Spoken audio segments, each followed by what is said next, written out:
and welcome to How to Deal When the Shit Gets Real podcast. I'm Rietta. And I'm Connie. And today we're here with Christina Flach. So, Christina, how do you deal when shit gets real? Or just tell us a little bit about yourself. That's a great name. How do I deal? Well, I've had a lot of shit go wrong. So first of all, I deal. I don't ignore it because sometimes it's kind of a slap in the face. It's like a way of dealing with difficulties that are in place. And so I deal. So what do I do to deal? I will go out on a run. I will meditate. I will pray. I will take a bath, light some candles. I'll typically sometimes even organize closets because that calms me down sometimes. Honey just did that last week. I definitely do I was going to say, I definitely organize a lot. Yeah. The organizing is like always, everyone knows, like, if they come to my house and I'm organizing a closet there's something that's stressing me out a bit. But I think the best, I also check and see what my level of stress is. And if I'm hungry or if I'm thirsty or if I haven't exercised or if I haven't gotten some fresh air, if I do all of that, make sure I have water, that usually kind of takes the stress level down to a normal, like, that I can handle it. I think, knowing what our triggers are and how to self-soothe is very, very helpful. I know I have to train my baby how to do that. Exactly. And I love that you said exercising. I can always tell when I haven't exercised because then I get like, my whole mood is off and I'm like, okay, I need to exercise. Oh yeah. The exercise is key. I mean, and I try and do some, and I know, like, being outside really helps ground. I just went to a spa with my boyfriend this week. Let's see, we went Monday until yesterday. And the first day we got there, it was super cool. We went to the Farmhouse Inn in Forestville, California. It's really very bougie boutique hotel that one of my clients owns. But we got there and I signed up at the spa for a Japanese forest bath. Well, I thought that it was like a tub in the middle of the woods. Like, I thought that would be fantastic. That's what I would have thought too. Mm-hmm. Well, guess what? We got to the spa and there was this nice lady there with a basket and some blankets, and she took us out into the forest and she taught us how to do this Japanese forest bathing that the Japanese have started doing to help with the stress in their people's lives. And interesting. They're giving money to, people, like, if they're too stressed with work, to go to these different spas to do this forest bathing. And it was so, how it usually takes you like 2 days to get into like vacation mode? Yes. Yeah. Well, at the end of the hour and a half that we were with her, we were in like we were like totally calmed down. And I thought it was such a great way to start the vacation. It was like, we didn't have to waste 2 days calming down. We were just calm. And it was a great like tool for us to know that we can do when we come home. Like, if either of us are stressed, we know, like, hey, let's go out to the woods and just go sit there. And she taught us how to, just close your eyes and feel, listen to the different sounds and how does your skin feel? And it really was such a great, great tool to help deal with when the shit hits a fan.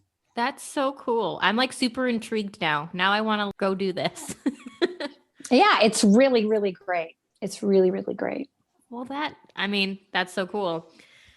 Now, how did you get started in the makeup world? Like, were you the girl that always loved makeup and it just carried forward?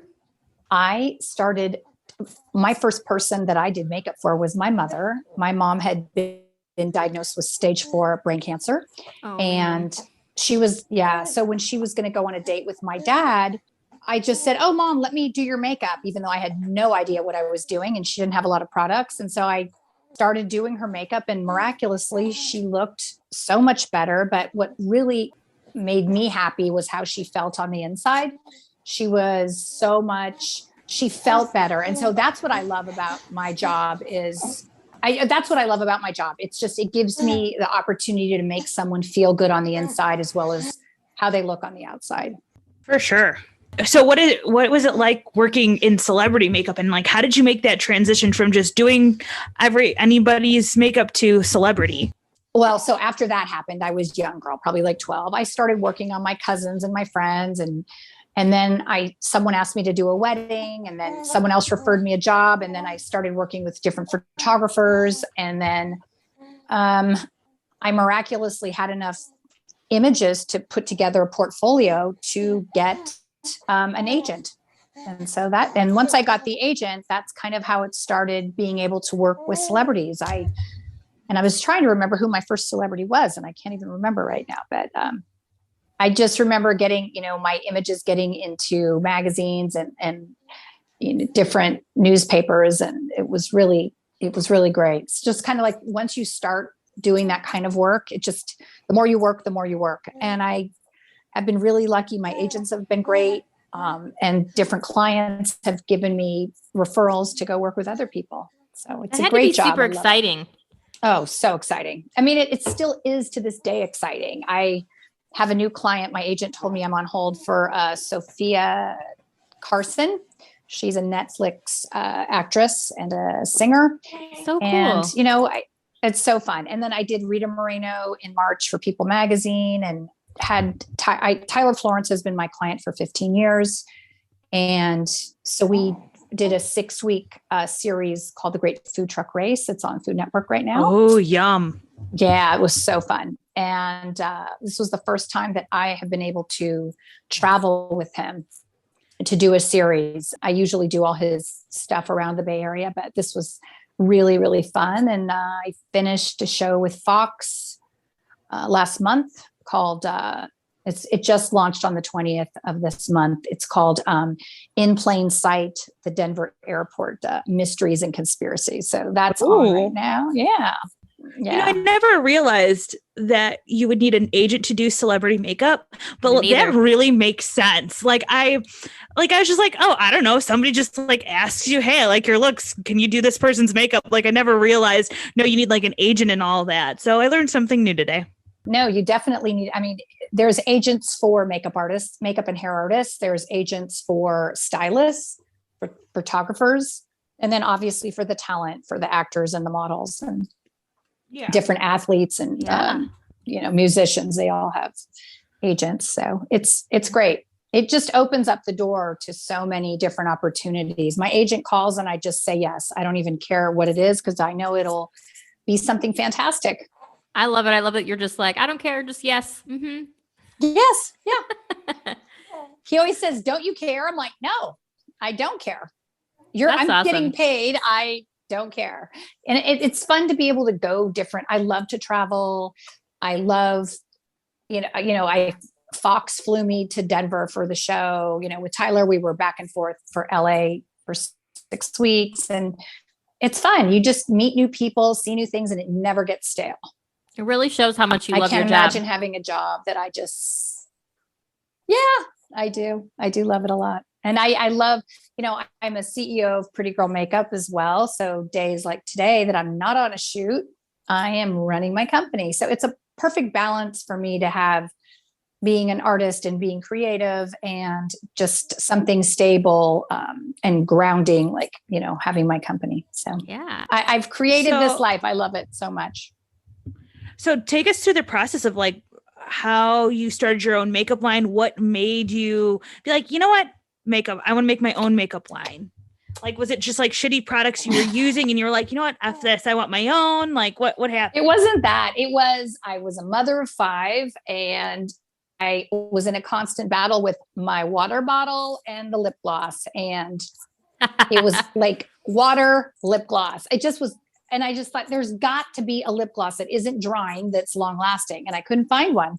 So ignorance is bliss. And it's great that you don't know all these things. But I thought, oh, I can make my own lip gloss. No big deal. So I hired a beauty chemist, and I thought, it would take a week and I'd be in stores in a month. And I was very wrong. It took over a year to formulate the texture and then the colors, and then get the packaging and the art and all of that. And then, so it took a lot longer. But what I encourage people, if they feel like starting their own business and being an entrepreneur, if you have a full-time job that you don't like, and I cannot stand hearing people complain about their jobs, figure out what you would do if you weren't getting paid, and then figure out how to get paid.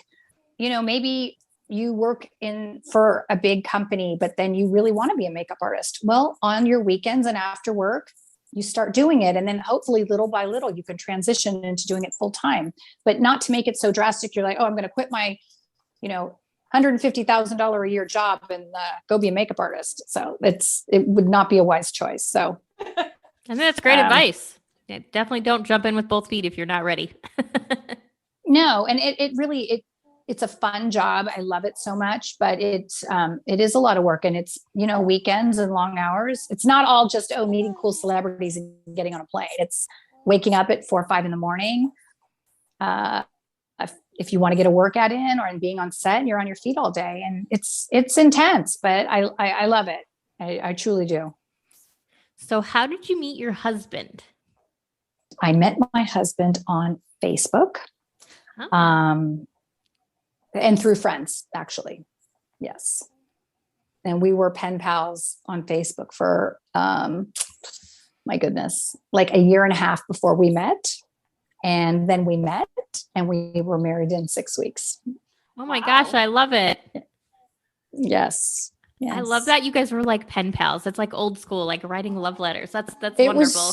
It really was. And I would always tell him, why don't you give me a call? I'm much funnier on the phone. I mean, he was a really eloquent writer. And I said, I'm much more interesting, I'm sure, on the phone. But finally we met, and it was great because we really did know each other quite well when we met. And because we were very open with each other, because we never thought we were going to meet in person. And then when we finally did, it was like, I know him. Like, it wasn't like, oh, I just met him. I'd known him really well for over a year and a half. There wasn't that awkwardness of meeting a person online. No. And we didn't, we met through one of my good friends lived next door to his doubles partner, Rob Seguso in Florida. So we had mutual friends. So it wasn't like a dating app or something. Yeah. There was no stranger danger involved. No stranger danger. No, there was not. No. So was he I'm assuming he was already playing tennis at the time. He had retired from playing tennis. Oh, he was done. When we met. Yes. Mm-hmm. So did you know who he was? Did you know that he was famous in the tennis world? Yeah. I did know who he was. He was like my crush when I was growing up. Because I played tennis. Yeah, I played tennis as a junior and in college, and I turned pro for half of a second. So yes, I remember he sent me a direct message on Facebook, and I thought, oh my God, that's the dude I had like a crush on all my life. So we would always joke that I married my crush. He thought that was so funny. I'm assuming he knew that he was your crush. He did after I told him, but he didn't know before. Not right away, yeah. No, he didn't. So take us on the journey of what happened to your husband and getting sick and how that escalated. So my husband got bronchitis. He got a cold, and it turned into bronchitis. And then we had contacted his doctors at Kaiser Permanente in California. And we spoke with an advice nurse for 13 minutes. And then she could have transferred him to, the emergency or a doctor on call, and she didn't. His primary care doctor called him back 3 hours later, even though we had said he had chest pain and, stuff coming out of his throat and his nose. The doctor prescribed cough medicine with codeine and an inhaler. Cough medicine with codeine is incredibly dangerous if you have a cold, if you have an infection. It'll slow down your breathing, and sepsis set in. So within 16 hours, he was on life support because he was not seen. Oh my yes. Wow. So after he passed, the Sepsis Alliance contacted me and asked if I would be willing to raise awareness for sepsis. And I thought that would be a great way to honor him, but also to save lives. And that's what I've been doing for the last 4.5 years, besides, working and speaking. I also am a beauty commentator on NBC on California Live. I do that and write for magazines and do photo shoots and run my company. How do you have time for all that? You are a busy and lady. 5 kids. Yeah, well, my kids are all grown up now, so I have a lot of time. In fact, I feel like I don't do that. It doesn't feel like it's that much anymore compared to having my kids. That was a lot. Oh, I bet. So tell me about it. did you ever take any action against the hospital or anybody, or have you just left it be? Oh no, I did. I sued Kaiser Permanente and I won. Good for you. Good for you. Yeah, for they you. were held. If you Google him, it will say Kaiser Permanente held responsible in the death of Ken Flach.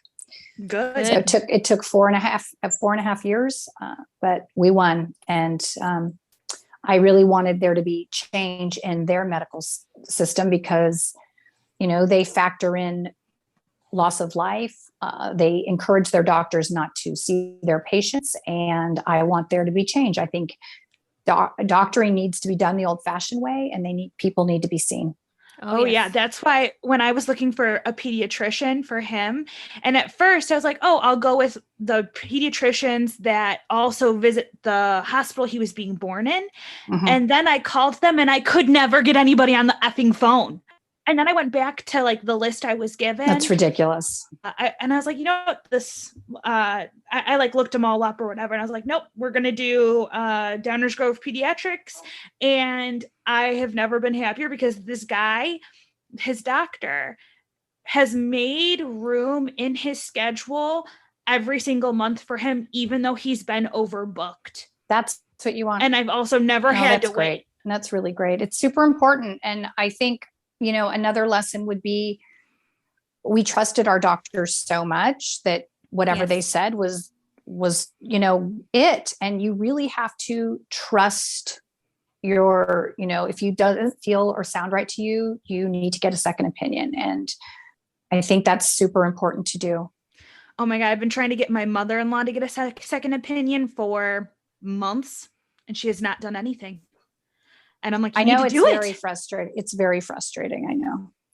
I mean, she has reasons, like she is like kind of like in between insurance because she was laid off. So she has like Cobra or whatever. Mm-hmm, mm-hmm. And so she's like, I don't really know what's covered. I'm like, then find out, because you can't breathe. You're having a lot of like blood issues. It's time to get a second opinion because your current doctors have known about these issues for a year plus. And all they're saying is asthma. It's asthma. Have to advocate for yourself, definitely. And we're in the Chicagoland area. There are like 5 million great hospital networks in Illinois. Go find another hospital network. You don't have to convince me of that. I bet not. That you need to, because if not, something can happen and something will. It's not if, it's a when. Oh, for sure. Yeah. Absolutely. Just for listeners' sake and just for more info, can you tell us more about what sepsis is for people that may not totally understand, and then just what your involvement with the Alliance has been like? Your listeners can go to sepsis.org and they can scroll down, and there's a little diagram. It says time. And what it is T is for temperature. You can be incredibly hot or incredibly cold. There's an infection in somewhere in your body. And M is for mental decline. And E is for excruciating pain. You feel like you're dying because you are. Sepsis is an infection of the blood that attacks all your vital organs. So it's not one of those things like, your mother-in-law's like, oh, well, I'll wait. No, there's no waiting. If you get sepsis, you will die. That's it. So I'm not sure. Is sepsis the one that can also like turn your like skin in your eyes like yellowy? That's jaundice. Jaundice. Okay, I'm sorry. I was confusing. Yeah, you. right. My bad. No. That's more of a baby thing, but it does happen to some adults. I was gonna say my mother-in-law had it, and I thought she was calling it sepsis. That's why I was thinking, oh, that's sepsis, right? Oh my gosh. Well, if she had sepsis, she should have probably been done. Yes. Yeah. Yeah. We actually interviewed a girlfriend that was a good friend of mine. She lost her son very young at 6, and sepsis was one of the main causes for her son's death as well. And it was, oh my God, I'm so sorry. Same thing. Very, very quick. Yeah, there's no waiting. So if you have any of those signs, you must get to a doctor and, get a blood test and get on an IV antibiotic, and you will be saved. Oh, I can't imagine. What kind of emotions did you go through after all of that? I mean, it had to be such a hard time for you. Yeah. The obvious ones. And it's a lot. It's intense. And some days are worse than others. And you just have to decide that you're going to get up every morning and do your best to be positive and productive. I have 4 children, and their happiness means everything to me. And if I'm a disaster, it affects them. And so I really had to, and believe me, they saw me crying and depressed, and, it's not easy for them. They've lost their dad, and, and if I'm a disaster, it's just not good. So I had to try not to get too hungry, not to get too tired, get some exercise. Think of my daughter, Melania had said to me once, you have to be grateful for the time you had with Ken. And, after my son, Bo, passed away, Ken made me laugh and smile again. So, and he made all my family happy. And so, I am very grateful for that. What a great reminder from your daughter. That's wisdom beyond her years. My daughter, Melania, is a very wise woman. She's fantastic. She's a fashion designer, and she's just beautiful and smart and funny and wise. And she's just pretty amazing all Sounds the way like she around. takes She's very after her giving mom. and thank you. But she's at another level of amazing than I am. She's just cares about everyone, and she's got a great sense of humor, and she's just a great person. So what advice would you give to somebody who's dealing with such a profound loss?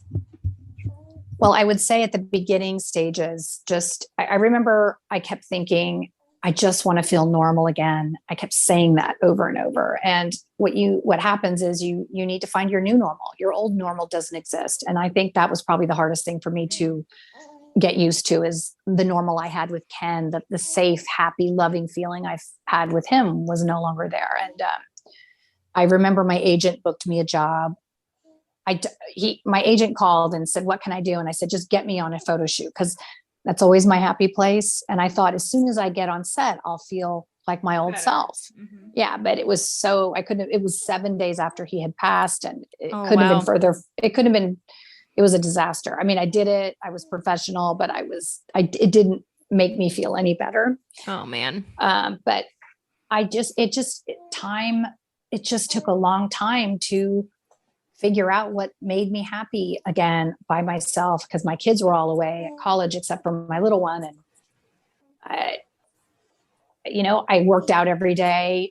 I read, rode my horse. I just really tried to, I tried to help others. I mean, doing these podcasts and raising money. I have an educational fund for my son, Bo, at the Northern Lights School. And I have one for Ken at the Northern Lights School, Ken Flach Educational Fund. And I started a garden with my friend Lisa Zimmer at the Edna McGuire School called the Bo Friedman Outdoor Classroom. Nutrition and education are really important to me. And so helping others definitely was something that helped a lot. And not thinking, I saw a great quote. It said, you're not, I guess the woman was talking to God, or someone was talking to God saying, how could you do this to me? Take away, my love. And God said to her, why don't you tell me how grateful you are and thankful for the person that you had? Doesn't mean you get it. Just because you had this person doesn't mean you get them for forever. And I wish I had him, 100 years, but I didn't. And so when my daughter said that to me, it was true. I could go through life being grateful, or I could go through life being a bitter, crappy bitch. Yeah, we recently lost our grandma, who is 92. And that's actually what my husband was always saying. You weren't going to have forever. She lived until she was 92. You are lucky you had that long with her, that she died when you were 29. That's true. I had my grandmother till she was 95. And, you're never ready to lose a parent or a grandparent or, God forbid, a child. But, you just have to know. I always know that, like, my son and my husband are looking down on me. They protect me. They send me miracles all the time. And I'm very grateful for that. I love that. My husband has done so many miracles for me from heaven, like just amazing things. Do you have any examples that you can give us? Oh my gosh. Well, like, out of nowhere, a producer called me from LA and rented out my house for an insane amount of money and paid my full day rate without, like, going through my agent right before my birthday. Wow. Yeah, that was crazy. Like, and during pandemic, I mean, it was just like nuts. That's crazy. Yeah, just like my house sold off market for, a lot more than I had paid. And just all these little miracles found me this amazing place I live now. I don't know. There's so many miracles that he's done that, and and every day I'm just say, when I go to bed at night, I just said, thank you for watching over me and blessing me. I'm so grateful. Oh, I love that so much. Mm-hmm. And I have to ask, so out of all the makeup, do you have a favorite, like lipstick, mascara, eyeshadow? Like, do you have a favorite that you just love? Well, obviously I love my company best, my lip gloss, Pretty Girl Makeup. Mascara is one of those things that only lasts 3 months at its peak. So any, mascara is fantastic for 3 months. What else? I like this Armani foundation I've been using. My daughter recommended it to me, actually. It's fantastic. I'm all about beauty from the inside out. I think drinking a lot of water, staying out of the sun, sunscreen, green juice, all that stuff. Super, and getting enough rest. Oh my gosh. And I know, Yes. as you guys are new mothers, I know it's really hard. They don't call it beauty sleep for nothing. It really is true. So, sleeping as much as you can really makes a big difference. And, alcohol is not your friend. You are not going to get prettier drinking every day. Oh, No, yeah. absolutely not. It's funny. I was just telling my husband the other day, because he's a Marine and we recently moved from Hawaii to Virginia. And I was just telling him the other day, like, I wasn't sleeping very well in Hawaii. I don't know what it was about it, but now that we are in our own house, like, I'm sleeping amazing. I'm like, we should have moved Isn't that forever ago. interesting? Yeah. I don't know why. Energetically, there was something around that house that wasn't agreeing with you. Yeah. I don't know. I mean, there's a lot of spiritual and not so good things, because of the war and everything in Hawaii, but whatever it is, it's totally different. I don't know why. Oh, that's great. Yeah, no, sleep's a big deal. And I think I love doing, like, in the morning, first thing, I will get one of those, like, I keep a roller, those jade rollers. I keep one in the refrigerator. First thing, I roll out of bed and I roll my eyes. I dry brush every day. I think it's really great for your lymphatic system. Okay. So you start at your feet, a dry brush, and you brush up to your heart, and it wakes you up too. So you never want to do it before bed, but anytime you need to wake up, if you're tired, like midday, do that a little bit. It'll wake you up. So I do that. What else do I do? I love going to yoga. I do Pilates. I hike. Massages are fantastic if you can get them. Yes. 100% agree. Aromatherapy, I think, is fabulous. I will, before bed, I will put lavender oil on my feet and I'll breathe it in. And I love meditation apps. The Calm app, I think, is great. The Breathe app is amazing. Let's see, what else do I do? So when I get off of here, I'm going to be buying a brush and a jade roller and your lip gloss. I've been meaning to buy a jade roller. Yeah, no, they're great. You can get them at Target. And I keep them in my bag for my clients. When I get to a shoot, I'll put it on ice and get it nice and cold for my clients. And it's so amazing how it just takes like the puffiness out of your eyes. It's a great thing. Do you just do it around your eyes or do you do your whole face? I do my whole face. I start with the eyes, underneath the eye. I will do your neck, your face, the whole face. It just kind of takes away any swelling and inflammation to start the day. Okay, I'm getting those 3 things because I love me a good lip gloss. I have not had it's so funny you were talking about that because I have not had a good lip gloss since ever, actually. I mean, when I was a teenager, I had ones that I liked, but they weren't like, when you're a teenager, you don't know. Right. Yeah, no, I mean, I love my lip gloss. I think it's great. It's really long lasting. It's anti-aging, antioxidant. It's great. But it's like sometimes I will put on a lip balm or a lipstick and then put the lip gloss on top. Okay. And so it gives longevity, but it's like a little smoother, sometimes if it's too thick. Yeah. Wonderful. I love it. So is there anything you want to leave our listeners with before we sign off for the evening? I just hope you dream big and love big and have a happy life. Choose laughter and happiness. I think that's really important. You can find something funny in everything. I think that's a great take. And I hope everybody appreciates the simplicity, but Thank you so much for having me. I really appreciate it. yeah, thank you so much for being here and being so open and willing to share your story. I'm sure Of course. even after all these years, it's probably not the easiest thing to talk about. No, it's not. Thanks, guys, for joining us today. Make sure you rate and review us, and thank you for listening.